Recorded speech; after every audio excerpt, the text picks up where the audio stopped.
7시 오늘 제주가 새롭게 선보이는 코너 뉴스 후입니다.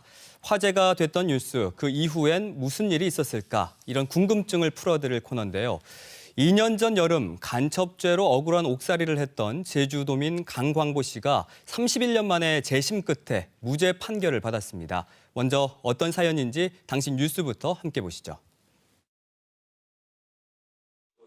일본에서 18년을 살다 1979년 고향 제주로 돌아온 강광보 씨는 곧바로 경찰에 체포됐습니다. 조총련의 지령으로 군사기밀을 수집했다며 간첩 혐의를 받았습니다. 강 씨는 곧 풀려났지만 7년 뒤 다시 군 보안대에 끌려가 수십일 동안 갖은 고문을 당했고 1986년 법원에서 7년형을 선고받았습니다. 내가 세뇌가 되더라고. 사람 보는 자체도 두렵고 무섭고 그래요. 그러니까 하다 보니까 마음 자체도 막 나중에는 약해지고 뭐. 강 씨는 2013년 재심을 청구했고 제주지방법원은 재심에서 강 씨에게 무죄를 선고했습니다. 재판부는 강 씨가 불법 구금된 상태에서 조사를 받았고 고문 정황이 있어 자백에 의한 진술을 유죄의 증거로 삼을 수 없다고 밝혔습니다. 자기 기관들의 실적들을 조금 더 올리고 그 기관들의 실적을 토대로 해서 기관이 더 좀 우월하게 보이기 위해서 경쟁적으로 간첩들을 잡아야 할 때거든요. 31년 만에 누명을 벗은 강 씨는 불법 구금과 고문을 자행한 군과 경찰, 정보당국을 상대로 손해배상을 청구할 계획입니다. 지나간 일을 계속 떠오르더라고. 내가 일본에서 생활했던 거, 가족들 내려와가지고 고생했던 거. 그런 생각을 하니까 잠이 안 들더라고. KBS 뉴스 유승용입니다. 2년 전 뉴스에 나왔던 두 분이 지금 제주에서 수상한 프로젝트를 추진 중이라고 해서 오늘 이 자리에 모셨습니다. 제 오른쪽에는 오늘 뉴스 후의 주인공인 조작간첩 사건 피해자 강광보 씨 나오셨습니다. 안녕하십니까? 안녕하세요. 네.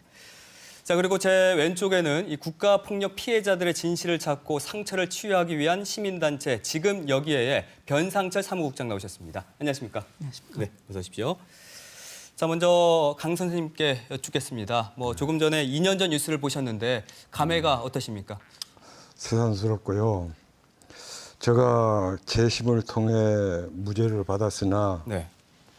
관계 기관이나 국가로부터 사과를 못 받았고요. 지금으로서는 저에게 달라진 거 하나도 없습니다. 2년 전과 지금 달라진 게 하나도 네. 없다 이런 말씀이신데 당시 뉴스에서 불법 구금과 고문을 자행한 군과 경찰 또 정보당국을 상대로 손해배상 청구를 하겠다고 하셨거든요. 네. 혹시 결과는 어떻게 나왔나요? 그것이 작년에 우리가 신청을 했고요. 네. 그것이 지금 잘 마무리되고 있으며 그 국가로부터 사과는 지금 받지를 못받고 있습니다.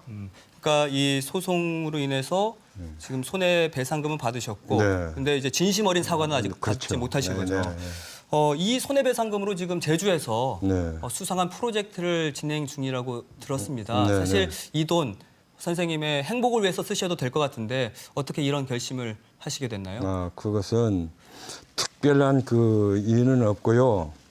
평소에 제가 생각했던 것이 앞으로 내가 어떻게 살아갈 것인가를 생각하던 중에 네.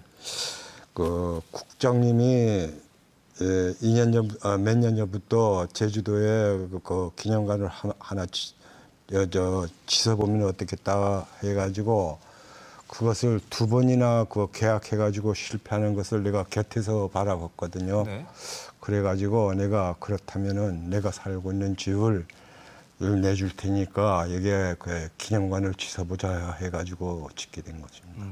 선생님께서 언급해 주신 그 국장님이 또 오늘 네. 이 자리에 나오셨습니다. 변상철 사무국장이신데요. 강 선생님의 그 재심 신청 때 네. 많은 도움을 주셨다면서요. 많은 도움을 드렸다기보다는 그 노무현 대통령 때 진실화해위원회라는 과거사 정리위원회가 있었습니다. 그때 네. 제주도의 특성상 섬이고 또 서울에서 굉장히 멀다 보니까 신청자가 그렇게 많지 않았었습니다. 그래서 2010년도에 진실화위원회가 사라지고 나서 2011년부터 제주에서 강강호 선생님의 사연을 듣고 내려와 보니까 굉장히 많은 분들이 진실규명을 못했더라고요. 그래서 선생님들과 같은 그 조작가처 피해자분들을 지원하면서 한 13분 정도 저희가 밝혀냈고 그분들과 함께 일본이라든가 이런 데를 찾아다니면서 증인이나 증거들을 찾고 재심해서 무죄를 받는데 좀 저희가 도움을 좀 드린 거죠. 제가 지금 뭐 계속해서 수상한 프로젝트라고 이래 말씀드리고 있는데 그렇다면 강 선생님의 손해배상금으로 지금 제주에서 어떤 일을 하고 있는 겁니까? 조작간첩 피해자들을 기억하는 공간, 즉 한마디로 수상한 집을 짓고 있습니다. 이분들은 사실 어느 날 갑자기 아무 잘못도 없는데 수사기관에 끌려가서 고문을 받고 간첩이라고 하는 조작된 허울을 쓴 피해자분들인데 네. 출소에서도 계속 전과자, 국가보안법 위반자 이런 낙인이 찍혀서 굉장히 경제적으로 어려운 생활을 하고 계셨습니다. 그럼에도 불구하고 자신들의 진실규명을 위해서 포기하지 않고 삶을 끝까지 지속해 나가는 이러한 힘, 이게 과연 뭘까라고 생각을 했고 이러한 힘들을 시민들하고 좀 나눴으면 좋겠다 그런 생각을 좀 했었습니다. 그러던 중에 강보 선생님에게 그런 이야기를 좀 전해드렸더니 흔쾌히 그러면 우리 집 공간에다가 그런 걸 지어보면 어떻겠느냐라고 말씀을 해주셔서 이 프로젝트가 시작되게 된 것입니다. 수상한 프로젝트가 그러니까 수상한 집을 짓고 있다는 건데 네, 그렇습니다. 이것도 역시 수상한이 들어가요. 왜 이 수상한 집이라고 했을까 이름이 궁금한데 사실 수상한이라는 게 좀 의심스러울 때 쓰는 표현 아니겠습니까? 맞습니다.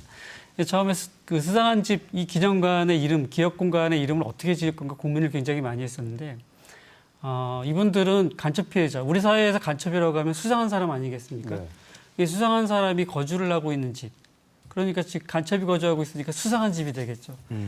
그런 의미에서 수상한 집으로 지었으면 좋겠다는 의미가 하나 있었고 또 우리 사회가 굉장히 비정상적인 일들이 많지 않았습니까? 제주만 해도 4.3 같은 정상적인 국가라면 일어나지 않았을 그런 학살들이 일어났었던 그런 곳이기 때문에 우리 사회가 세대적으로나 이념적으로 굉장히 서로를 의심하는 그런 사회가 되었습니다. 그래서 서로를 의심하고 또 수상하게 여기는 그런 사회이기 때문에 그런 사회를 표현해보고자 수상한 집이라는 이름을 지었고요. 또 굉장히 또 의미 있는 건축 아니겠습니까? 이 건축이. 그래서 이 건축물이 잘 지어지고 또 소중하고 아름다운 마음으로 계속 제주도에서 이어졌으면 하는 마음에서 어디 건축대전에다가 내놔도 상을 받을 정도로 훌륭한 건축물이 되었으면 좋겠다라는 의미에서 수상한 집이라는 이름을 짓게 됐습니다. 그럼 수상한 집에 무엇을 담을 예정인가요? 제주하면 4.3 그리고 4.3으로 인한 국가폭력 피해가 가장 큰데요. 제가 아까도 말씀드렸지만 이곳에 13명의 그 국가폭력 피해자, 조작간첩 피해자분들의 진실규명을 저희들이 이제 지금 여기에서 밝혀냈습니다. 네. 근데 그분들의 이야기를 모두 담고 싶었던 건데 실제로 공간에 제한이 좀 있어서 13분들의 이야기를 다 담지는 못하고 특별히 대표적인 5분, 옆에 계신 그 강강보 선생님을 비롯해서 김평강, 강희철, 김용담 이런 분들의 이야기들을 이 공간에 좀 담고 싶습니다. 그리고 우리 사회가 아직도 스스로 검열을 하고 통제하는 사회라는 걸 인식하는 공간 이런 것들을 좀 두고 싶고요. 아무래도 공간이 좀 무겁지 않겠습니까? 조작간첩 고문 이러면. 그래서 그렇게 무겁지 않도록 이 공간에서 천천히 공간을 둘러보면서 차도 마시고 휴식도 취할 수 있는 공간들을 마당이라든가 선생님이 살고 계신 집에다가 좀 배치하려고 합니다. 네, 그러니까 국가폭력의 역사를 종합적으로 담아내고 싶으시는데 그렇습니다. 선생님, 네. 보니까 이게 국가폭력을 기억하기 위한 일종의 박물관 혹은 국가폭력 피해자들을 위한 어떤 쉼터 이런 의미가 될 텐데 어쨌든 그러려면 공간이 필요하지 않겠습니까? 그런데 선생님께서 출소한 후에 지내오신 그 집을 선뜻 내주셨다면서요? 네. 그러니까 그것이 내 재산이라고 할까요? 그러니까 제가 얼마 되지 않는 재산이지만은 내가 지금까지 살아오면서 내 것이라고 생각해 본 적은 없어요. 그래가지고 내가 이 유산을 물려받을 사람도 없고 그러니까 줄 사람도 없기 때문에 이게 내 재산이 얼마 되지는 않지만은 앞으로 보람 있는 일을 이래 써보겠다고 해가지고 내가 내셨던 것 같습니다. 그런데 사실 아무리 그래도 자신이 살고 있는 집을 이렇게 내준다는 게 쉬운 결정은 아닐 것 같거든요. 특별한 이유가 있었을 것 같습니다. 특별한 이유는 없고요. 평소에 제가 그렇게 쭉 그렇게 생각해 왔던 것을 국장님을 만나가지고 여러 가지 저희들을 도와주면서 내가 거기서 맞는 위로를 받았고 네. 그래가지고 내가 앞으로 어떻게 살 것인가 이런 것에 하던 그때 내가 결정하게 된 것 같아요. 네. 사무국장님, 이렇게 선생님이 진정성 있는 마음으로 선뜻 집을 내주셨는데 그럼 이렇게 지금 진행되고 있는 수상한 집 언제쯤이면 우리가 좀 만나볼 수가 있을까요? 굉장히 소중한 공간이고 처음 하는 프로젝트라도 좀 잘 됐으면 하는 마음이라서 좀 더디게 진행되고 있는 건 사실입니다. 그래서 아마 5월 중에 내부 공사나 전시 공사가 완료되면 저희가 6월 중순경에는 수상한 집을 시민들에게 보여드릴 수 있지 않을까 지금 생각하고 있습니다. 그리고 이게 뭐 일회성이 아니지 않겠습니까? 앞으로 뭐 지속 가능한 그런 운영이 돼야 할 텐데 앞으로 이 수상한 집 어떻게 운영해 나갈 계획이신지요? 전시 공간이라든가 건축비는 지금 선생님께서 국가로부터 받은 배상금을 흔쾌히 내주셨지만 실제로 전시를 하고 하는데 굉장히 많은 비용들이 좀 부족했습니다. 그래서 이 부족한 비용을 어떻게 할까 하다가 소셜 펀딩이라고 하는 걸 좀 생각해 봤는데 마침 인터넷 매체였던 오마이뉴스에서 그런 소셜 펀딩을 그럼 모금해보자라고 해서 그것을 이제 전시기금 모금을 해봤는데 기간이 목표액이 절반도 기간이 지나지 않아서 목표액을 채우게 되었어요. 그걸 보면서 이런 공간에 대한 기업 공간에 대한 국민들의 관심과 지지가 굉장했구나라고 하는 것을 느꼈고요. 또 이 자리를 빌어서 또 그렇게 많이 후원에 참여해 주신 분들에게 진심으로 감사의 말씀도 드리고 싶습니다. 그렇고 사실 이것이 이제 제주도에서 지어지게 되면 사실 건물만 달랑 지어졌다고 해가지고 이게 운영될 수 있는 건 아니기 때문에 앞으로 지속 가능하기 위해서는 저희가 여기에다가 기념관 후에 카페라든가 게스트하우스를 통해서 수익 사업을 계속 발생시켜서 자생적으로 자립적으로 이 공간을 운영해 나갈 생각입니다. 네.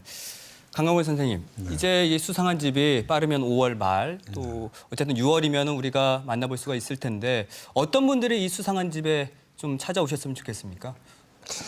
예, 특별한 사람이 아니고 이웃에 사는 분들이나 모든 사람들이 찾아와 가지고 과거에 국가 기관으로 국가 권력으로의 피해를 입은 사람들을 와가지고 기억할 수 있는 기억해 줄 수 있는 사람들이 찾아왔으면 감사하겠습니다. 네, 알겠습니다. 수상한 집이 제주에 만들어지는 건 만들어진 간첩, 즉 조작 간첩이 제주에 유독 많기 때문인데요. 제주 4.3을 바로잡지 못하면서 아픈 역사가 반복된 결과겠죠. 그렇기에 만들어진 간첩을 기억하는 일은 우리의 일그러진 역사를 바로 보는 한 걸음이 될 겁니다. 많은 분들이 수상한 집을 찾아 응원해 주시길 바랍니다. 두 분의 건강도 빌겠습니다. 오늘 나와주셔서 고맙습니다. 감사합니다. 네, 고맙습니다.